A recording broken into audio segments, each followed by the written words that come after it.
और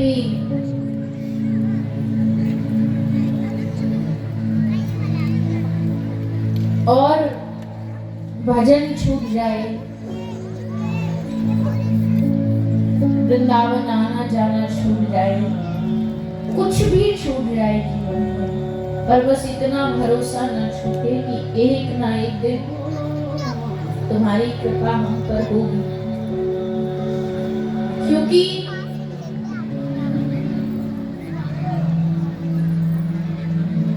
इतना जीवन अगर तुम्हारे चरणों में, तुम्हारे नाम गुणगान में व्यतीत किया है, इसका मतलब है कि किसी ना किसी रूप से आप भी ये चाहते हो, श्री राधा रानी भी ये चाहती है कि ये मुझसे जुड़ा रहे, ये मुझसे दूर न जाए।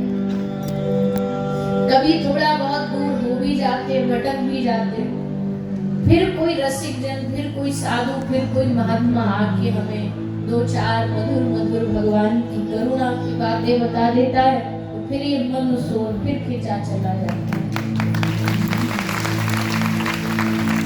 इसलिए सब बातों की एक ही बात है, सब साधनों का एक ही सार है कि उनसे विश्वास की लड़ी न टूटने पाए। भले सामने कितनी ही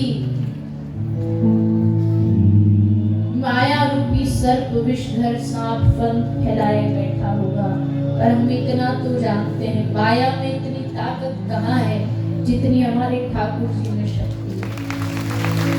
अगर माया हरा सकती है तो आप कृपा करके जिता भी तो सकते हैं। अगर माया ठोकर मार मार के गिरा सकती है तो आप संभाल भी तो सकते हैं।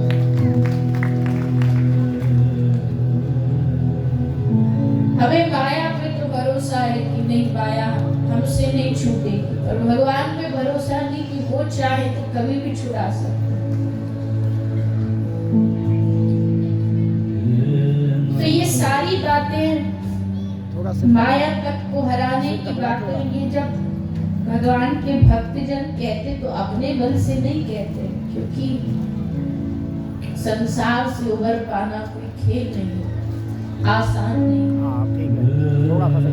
यहाँ चारों ओर एक जाल बिछा हुआ है संसार में, अपने पद का, स्वार्थ का, माया का, सब चीजें अपनी ओर आकर्षित करने के लिए हमेशा तैयार बैठी है। लेकिन जब वो चाहे कि इसको हटा करके सबसे अपनी ओर इसका मन लगाना है तो कैसे भी लगा दे। कुछ न जानने के बाद भी ऐसे ऐसे दृष्टांत पढ़ने में आते हैं। पूज्य पाद श्री राधा बाबा जी महाराज, जब आप पहली बार गीता वाटिका गए गोरखपुर में, बाबा जी कुछ नहीं जानते थे, भक्ति मार्ग के बारे में कुछ नहीं पता था। और जब वो पहली बार गीता वाटिका गए, वहाँ हरिनाम संकीर्तन चल रहा था, तो बाबा को ये भी नहीं पता था ये कीर्तन होता क्या है। लोगों से पूछा कि लोग क्या ये गा बजा रहे हैं, इतना तक भी नहीं पता था क्या है संकीर्तन। पर जैसे जाकर के उन्होंने पूज्य भाई श्री को प्रणाम किया, छुआ, और कहते जैसे चरण स्पर्श के छूते ही उनकी आंखों में अपने आप आंसू आ गए। वो सन्यासी थे, सन्यास धर्म निभाते थे,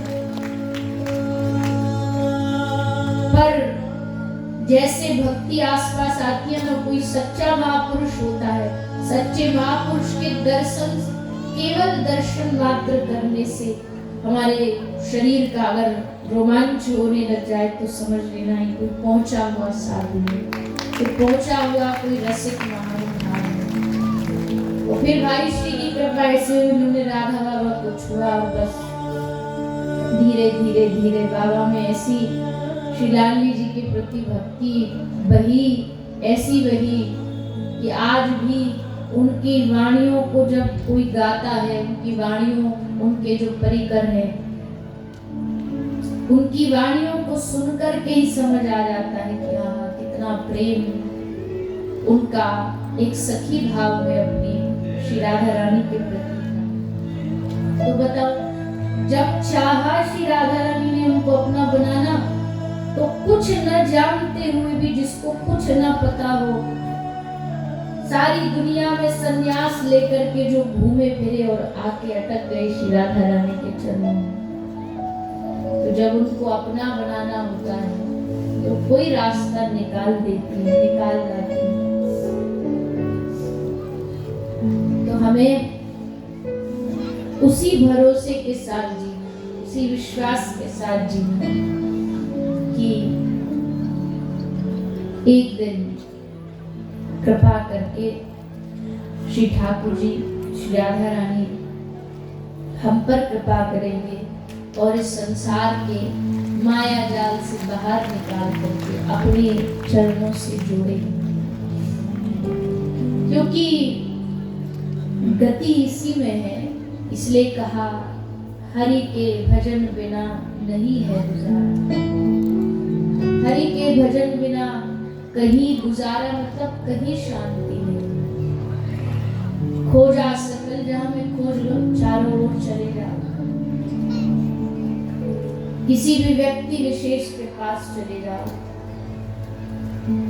सब जगह कुछ ना कुछ परेशानियां, तकलीफें, अभाव, लेकिन उनके चरणों में बैठो तो परम आनंद, उनके नाम को गाओ तो परम आनंद।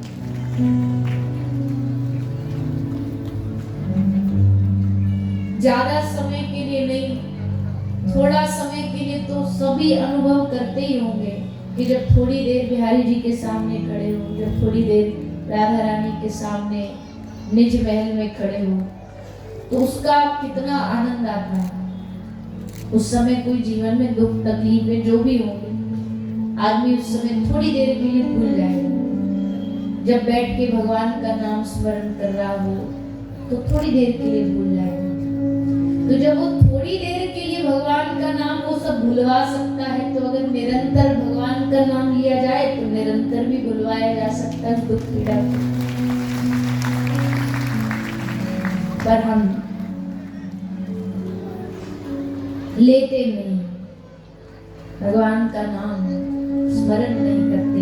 और ये कथा आपके हमारे जीवन में आई है, इसका मतलब है ये यही बताने के लिए आई है, यही समझाने के लिए आई है कि भैया भगवान का स्मरण करो, भगवान का भजन करो, और दूसरा कुछ भी नहीं। और कोई ज्ञान और का तो मुझे नहीं पता, पर यहाँ जो 7 दिन आपको इस व्यासपीठ से जो बातें बताई हुई गई हैं, भले थोड़ा घुमा फिरा के बताई होगी, कुछ और बात ले लेके बताई होगी, पर मूल तो यही है ना कि भजन करो। इसके अलावा तो कोई आपसे बात नहीं करेगी। कुछ करी हो तो बताओ। मूल में सबके यही, गुरु की सेवा करो तो भी उसके मूल में ये, गुरु सेवा करोगे तो भजन में मन बढ़ेगा। संतों के दर्शन करो, उसका भी मूल यही है कि भजन बढ़ेगा। भगवान की लीला भी इसलिए सुनाई जाती है, भगवान के भक्तों का चरित्र भी इसलिए सुनाया जाता है कि देखो कितने दयालु भगवान है, तुम इनसे रिश्ता जोड़ो, तुमको अच्छा लगेगा। इसमें भी मूल यही है कि भगवान का भजन करो। तो हरि का भजन करो। हरि है, किसका है हरि? तो कहो ना, हक से बोलो, हरि है हमारा, हम हरि के हैं और हरि हमारे हैं। ये भाव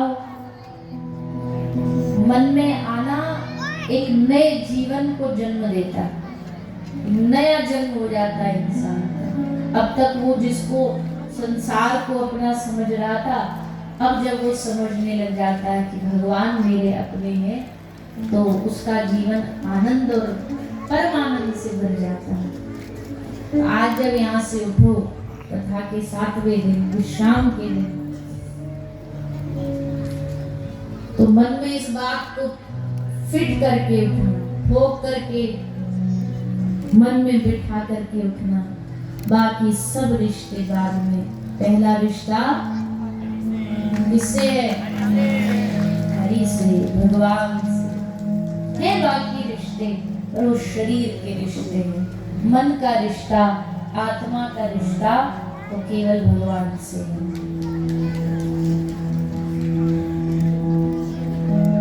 उमा कहूँ मैं अनुभव अपना, सत हरि भजन जगत सब सपना। अब बताओ, इतना बड़ा, इतने बड़े जो साक्षात देवों के देव महादेव हैं, उनका भी जीवन का एक ही सार, एक ही निष्कर्ष उन्होंने बताया है कि सत हरि भजन जगत सब सपना। तो यही भागवत है, यही रामायण है। क्योंकि वैसे तो बहुत सारे रास्ते हैं भगवान तक पहुंचने के, भगवान तक जाने के, पर और रास्ते में बहुत सारी रुकावटें हैं। देखो, दिल्ली जाना है तो यहाँ से छोटे छोटे गांव में हो करके दूसरे शॉर्टकट पकड़ पकड़ के भी जाया जा सकता है, पर वहाँ बहुत सारी रुकावटें, कुछ भी हो सकती है। ब्रेकर आ गया, रेलवे फाटक आ गई, ये आ गया, वो आ गया। और दिल्ली जाना है तो सीधा ये रोड पकड़ो, एक्सप्रेस वे, मतलब हाईवे, और उस पर सीधे भागे चले जाओ। तो वैसे ही भगवान तक पहुंचने के रास्ते बहुत सारे हैं, मार्ग बहुत सारे, पर हाईवे है भक्ति का रास्ता। कोई ब्रेकर नहीं, कोई फाटक नहीं, कोई रुकावट नहीं, वो भागे चले जाओ, भजन करते करते, भक्ति करते करते इस हाईवे पर चलते जाओ, मंजिल मिल जाएगी। तो सत्संग का यही मतलब है। मैं हमेशा कहती हूँ, सत्संग कोई, भागवत कोई मनोरंजन नहीं है। कई लोग इसको मनोरंजन समझ लेते हैं, लेकिन कथा मनोरंजन नहीं है। कथा का मतलब है कि यहाँ से जब उठो तो मन में बिठा के उठो कि ठाकुर जी मेरे घर के सदस्य हैं। वो नहीं होगा तो हम कितना भी गा ले, कितना भी नाच ले। खैर, यहाँ तो ऐसा कुछ भी हुआ नहीं। यहाँ आप सब श्रोता भी, समिति के लोग भी, सभी बड़े रसिक जन थे, तो किसी ने मुझसे कहा नहीं कि कथा कम करो, भजन ज्यादा गाओ। नहीं तो कई लोग को, और भजन भी उनको ऐसा कोई हम पद गा दे, सूर का, मीरा का, तो वो भी नहीं जचता उनको। बोले ऐसा कोई गाओ जिसमें हम बस नाचें। तो ठीक है, नाचना भी एक भाव है, भक्ति का एक रास्ता है, नाच के भगवान को नृत्य करके ले जाना। पर कभी कभी बस नाचने ही नाचने में लोग रह जाते हैं, केवल नाचने में रह जाते हैं, खेल में रह जाते हैं, सुख नहीं ले पाते सत्संग का, रस नहीं ले पाते सत्संग का। तो कथा को कथा ही रहने देना चाहिए, उसको मनोरंजन नहीं बनाना चाहिए। भजन, देखो भागवत में वैसे तो लिखा है कि कथा कहो और बीच बीच में संकीर्तन कराओ, कि भाई किसी को थोड़ा आलस भी ना है, इसके लिए बीच बीच में थोड़ा सा संकीर्तन करा दो। पर आज का समय ऐसा है कि भैया कुछ कुछ भजन भी गाते हैं, हमें खूब गाते हैं, तो मना कैसे करें, और कुछ भाव भी गाते हैं, पर उनके चक्कर में जो भागवत का मूल उद्देश्य है वो नहीं दबना चाहिए। मूल उद्देश्य बस इतना है, ये केन प्रकारे न भगवान हमारे हृदय में आके इस भागवत के माध्यम से बैठ जाए। भगवान ने कहा है कि जो कथा में आता है, जो यहाँ आके बैठ के मेरी कथा सुनता है, मैं कानों के द्वारा उनके हृदय में जाकर के बैठ जाता हूँ। अब देखो भैया, भगवान ने ये कहकर के अपनी ड्यूटी खुद ही बढ़ा ली अपने लिए। कैसे? उन्होंने कहा जो कथा में बैठता मैं उसके हृदय में आके बैठता हूँ। अब जिसको जहाँ खुद बैठना होता है और वहाँ अगर वो जगह थोड़ी गंदी हो तो आदमी खुद पहले उसको साफ करता है फिर बैठता है। आप यहाँ भी कारपेट बिछाए और कोई फूल वूल पड़े तो आप ऐसे हाथ से ऐसे झाड़ दोगे और वहाँ फिर बैठोगे। वहाँ उसके लिए आप किसी को कॉल थोड़ी करोगे समिति वाले को, आओ भैया झाड़ू लेके साफ करो इसको। आप खुद बैठोगे तो आप खुद हल्का सा मार दोगे और बैठ जाओगे। सोफे पे बैठना है, कुछ फूल पत्ती पड़ी झाड़ दिया बैठ गए, मिट्टी पड़ी है झाड़ दिया बैठ गए। जिसको बैठना है वो खुद साफ करे बैठ जाए। तो ठाकुर जी कह रहे जो मेरी कथा में आके बैठता हूँ उसके हृदय में बैठता हूँ, पर ठाकुर जी हमारे हृदय में तो बड़ी गंदगी है। यहाँ तो काम है, क्रोध है, लोभ है, लालच है, सब कुछ है। तो अगर आपको यहाँ बैठना है तो सफाई भी आपको करनी पड़ेगी। इसलिए खुद आकर के पहले हृदय साफ करो और फिर इसमें बैठो। मन स्वच्छ करना फिर ये भी हमारी जिम्मेदारी नहीं बची, ये भी भगवान ने अपने हाथ में ले ली। भगवान अपने हाथ में ले लेते, बस तुम तो रस से डूब करके उनकी कथा सुनो, बाकी सब काम वो कर लेंगे, बाकी सब उनकी जिम्मेदारी है। पर लोग ये भी नहीं कर पाते, सुन भी नहीं पाते। सुनना भी लोगों को बोझ लगता है, बोले अरे राम ये सब नाटक है, भक्ति तो दिल में होती है, ये सब सुनने से थोड़ी कुछ हो जाएगा। अरे भैया जिसने आज तक भगवान से प्रेम किया ना, सुन के ही प्रेम किया। जिसको भगवान से प्रेम हुआ सुन के हुआ। तो ये नाटक नहीं है, तुमको लगता होगा नाटक, पर ये भक्तों का तो कथा प्राण है। उनको कथा न सुनने मिले ना तो ऐसे जैसे जल के बिना मछली तड़पती, भगवत प्रेमी वैसे तड़पते कि आज कुछ अधूरा रहेगा, आज काम में कुछ गया नहीं, कुछ अच्छा भीतर कुछ गया नहीं। तो कथा नाटक नहीं है, कथा मात्रे के जीवन। कथा तो जीवन जीने की कला है, कैसे जीना चाहिए, क्या करना चाहिए जीवन में। कौन किसको पता है, कौन जानता है? सबने सीखा है, शास्त्रों से सीखा, भगवत गीता से सीखा, भागवत जी से सीखा। तो उन्हीं श्रीमद् भागवत जी की शरण ग्रहण करके आप हम सभी विगत 7 दिनों से इस कथा से जुड़ते हुए अपने जीवन को धन्य कर रहे हैं। आगे की जो कथा प्रसंग है उनकी ओर श्री सुखदेव जी महाराज प्रवेश कराते हैं। थोड़ा सा हम उनका श्रवण पान करेंगे, आगे की कथा प्रसंग की ओर बढ़ते हुए।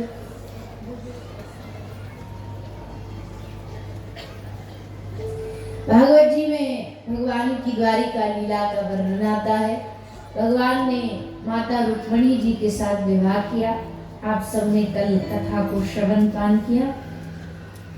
किस प्रकार श्री ठाकुर जी जाते हैं, माता रुक्मणी जी का हरण करके उनके साथ विवाह करते हैं। भगवान ने जामवती जी के साथ, सत्यभामा जी के साथ, माता यमुना जी के साथ विवाह किया है। भगवान ने मित्रविंदा, भद्रा, सत्या, लक्ष्मणा इन सब के साथ विवाह किया है। 16,100 कन्याओं के साथ भौमासुर की कैद से मुक्त करा के भगवान ने इनके साथ भी विवाह किया। तो ये भगवान के विवाह के प्रसंग भागवत जी में तो सुखदेव जी ने खूब विस्तार से सुनाए हैं, पर हम समय अनुसार प्रणाम करते हुए आगे बढ़ेंगे। भगवान श्री कृष्ण को रुक्मणी जी बड़ी अच्छी लगती, क्योंकि रुक्मणी जी का स्वभाव बहुत अच्छा है। अच्छी तो सभी रानी है, पर कोई कोई कभी क्रोध कर लेती है, कोई कोई कभी नाराज हो जाती है। सत्यभामा जी तो हर दूसरे दिन रूठी हुई होती है, क्योंकि सत्यभामा जी है भी थोड़े बड़े घर की। इनके पिता ने मणि दी थी, समंतक मणि, और जो मैया पिता के घर से थोड़ा ज्यादा वो ले आती है ना माल, तो उनको कभी कभी उसका घमंड हो जाता है कि हमारे पिताजी ने दिया, तो बात पे रूठ जाती है। तो ठाकुर जी देखते सब रूठती हैं, पर रुक्मणी जी कभी नहीं रूठी। तो भगवान ने सोचा जरा रुक्मणी की परीक्षा ली जाए। तो एक संवाद आता है, हमारे ठाकुर जी है तो नटखट, सोचने में देखो तो सही रुक्मणी के मुंह पे गुस्सा लगता कैसा है। तो रुक्मणी जी चरण दबा रही थी ठाकुर जी के, तो अचानक से ठाकुर जी बोल उठे। भगवान ने कहा, देवी एक बात बताओ, तुम्हारा विवाह होने जा रहा था शिशुपाल के साथ, तुमने वो प्रोग्राम कैंसिल करके हमको न्योता देके हमको बुला लिया, हमसे ब्याह कर लिया। तो हमसे ये मन बदला कैसे? हमसे ब्याह करने का आपका मन हुआ कैसे? क्यों हुआ?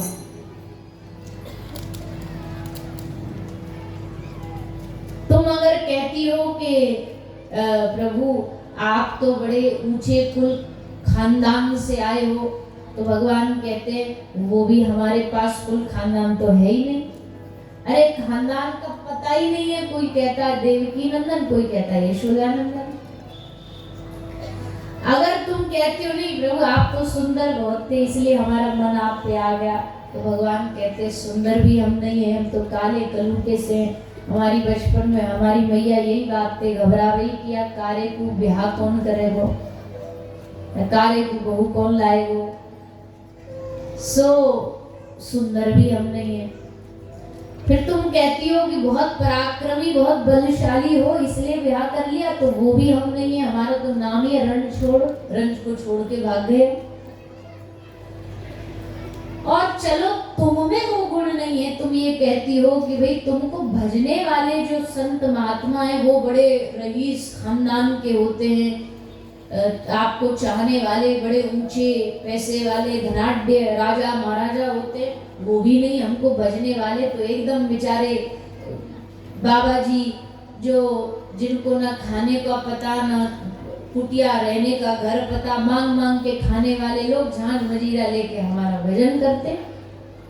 तो तुमने हमसे ब्याह क्यों किया? हमारे तो समझ से परे।